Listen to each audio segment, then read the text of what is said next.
Thanks for spending part of your Thursday with CNN Student News. Glad to have you along. From the CNN Center in Atlanta, Georgia, I'm Carl Azuz.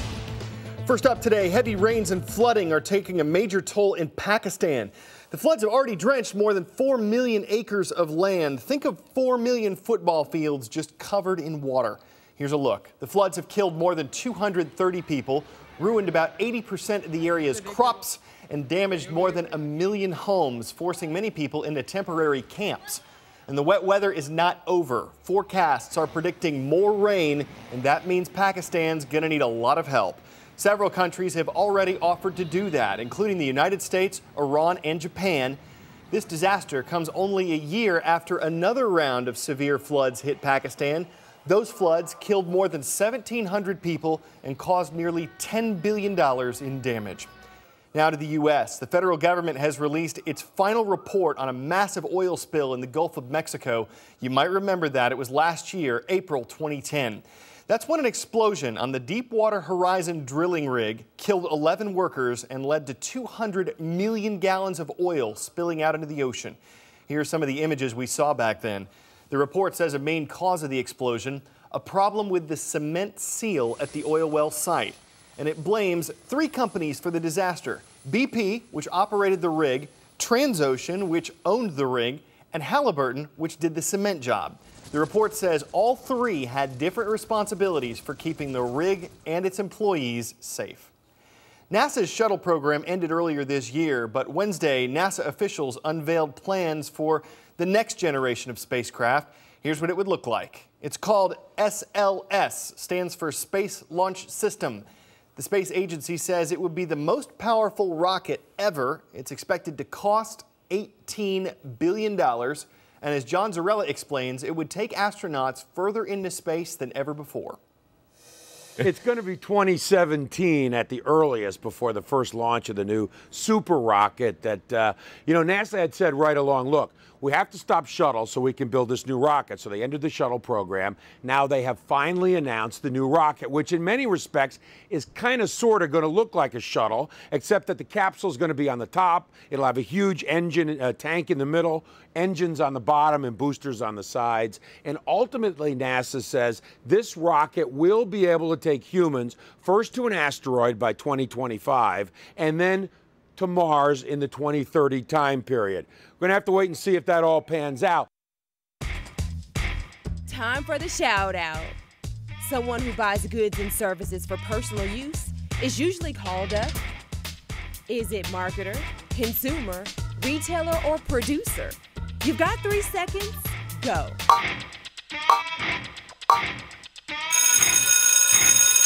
B is the answer. Consumers help keep an economy running. That's your answer, and that's your shout out.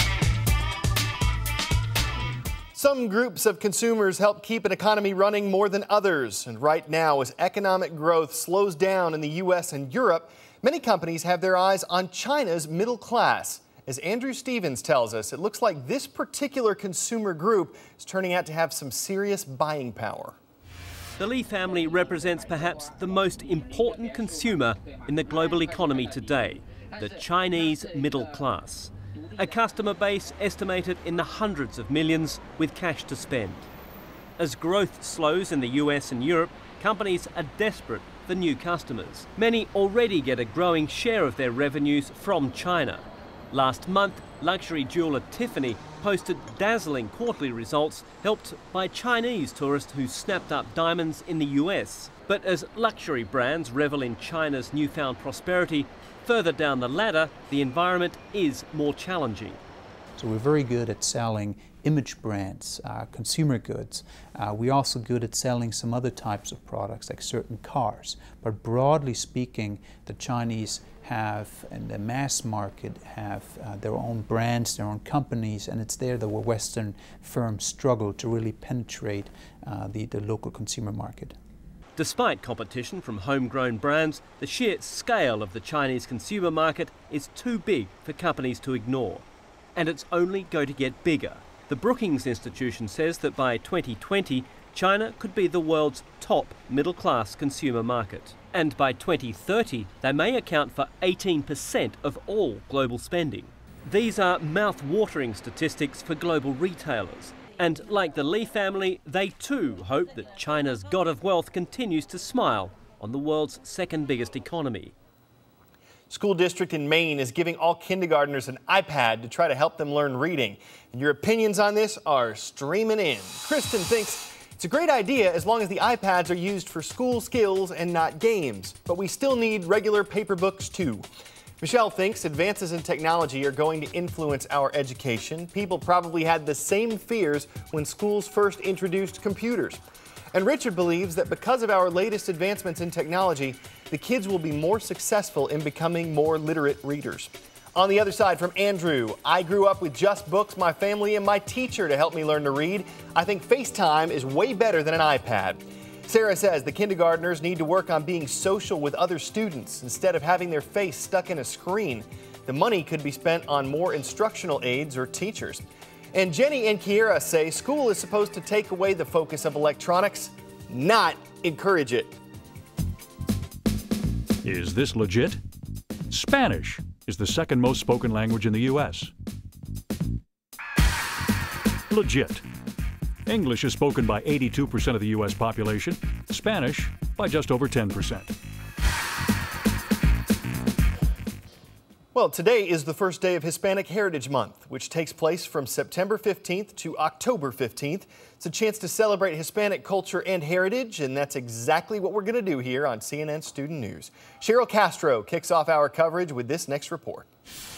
On this day every year, many Central American countries celebrate Independence Day. We're taking you on a geographical tour south of the United States, starting in Guatemala, which borders Mexico, Belize, El Salvador, and Honduras. Guatemala has been a center of Maya civilization since long before it was freed from Spanish rule in 1821. The quetzal is the country's national bird and a symbol of freedom, seen here on the flag. Moving to El Salvador, the smallest country in Central America that's also the most densely populated. In the 1980s, it was a major battlefield as more than 75,000 people were killed during the country's 12-year civil war. The national motto is written on El Salvador's flag, which translates to God, Union, and Liberty. Located to the north and east of El Salvador is Honduras, whose neighbor is Nicaragua. Both countries had sustained massive destruction by Hurricane Mitch in 1998. The storm was one of the deadliest and most powerful natural disasters to hit the Caribbean and Central America. The stars on the Honduran flag were inspired by the American flag and represented the 5 members of the former Central American Federation, symbolism that also appears inside the triangle on Nicaragua's flag in the form of 5 volcanoes. Finally, we go to Costa Rica, located between Nicaragua and Panama. Its national parks continue to be popular tourist attractions. The country has designated a larger percentage of its land for preservation and protection than any other country in the world. Costa Rica's flag was inspired by the French Revolution back in the 18th century, standing for freedom, equality, and brotherhood. Celebrating Independence Day in Central America this Hispanic Heritage Month. Our last story today. When you gotta go, you gotta go. So before we go, why not go in style? Consider yourself privy to some of the top contenders for America's best restroom. Everyone wants to be king of the throne, so how to sink the competition? Entrants have really plunged into the game, touting everything from full-time bathroom attendants to water that turns red when hot and blue when cold. We hope all that bathroom talk didn't turn you flush with embarrassment. It brings us to the end of today's edition of CNN Student News. We'll give it a rest for now and another world tomorrow. Hope to see you then.